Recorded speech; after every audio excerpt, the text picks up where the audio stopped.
And the final button here on the button is shift speed. Now, what were these three?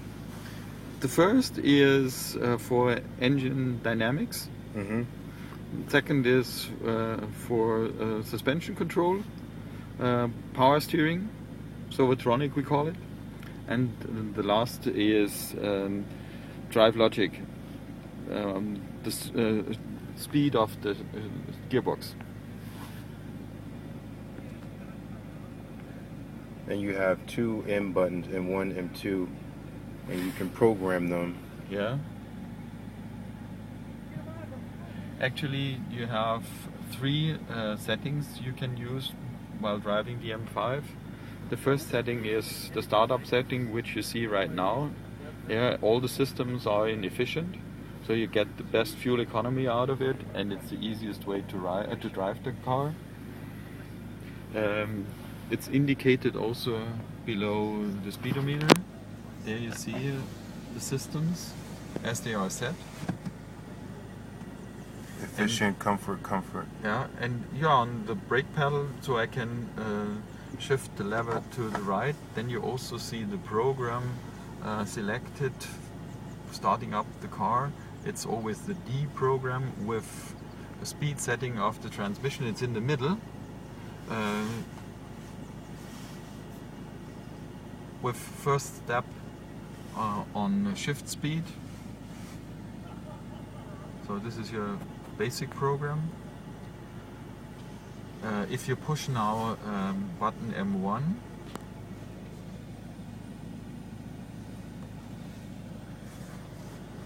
you have seen there a sign popping up saying M confirm, which means if you push again, please, you M button, M1 button, push confirm, push again,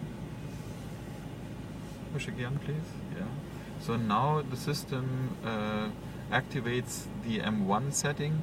This M1 setting includes also the MDM mode, which is indicated in the middle, and also here with the sign of the car with DSC off. This gives you the advice or the information that you have now reduced stability control, and therefore we ask you to confirm. So you are aware that you are changing from full stability control to only reduced stability control. And now you also have here a setting where all the systems are in sport. So engine dynamics are in sport, damper control is in sport, and Servotronic is in sport. And shift speed of the transmission is in its maximum with the three bars activated. If you can, let's have a look what actually is programmed on M2. M2. It's again confirmed. It's in Sport this case plus, it's even a little bit more dynamic. More dynamic. It's perhaps the best setting for driving here on the Ascari ring. It depends how you like the support of the Servotronic. If you like lower or more power assist, then you could arrange this, and you would push here the button, for example, and say I don't want to have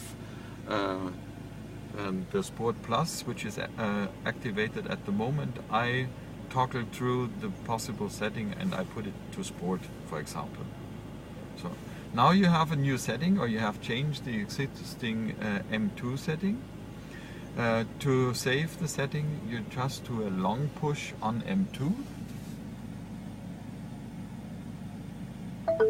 And so we have now a new M2 setting, and that's all. Okay.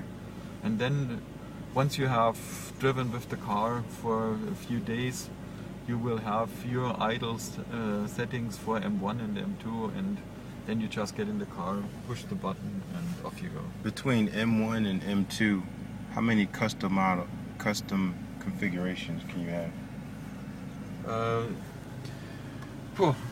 I didn't count the numbers you actually can arrange. Basically, you have 3 saved settings. This is the main idea behind.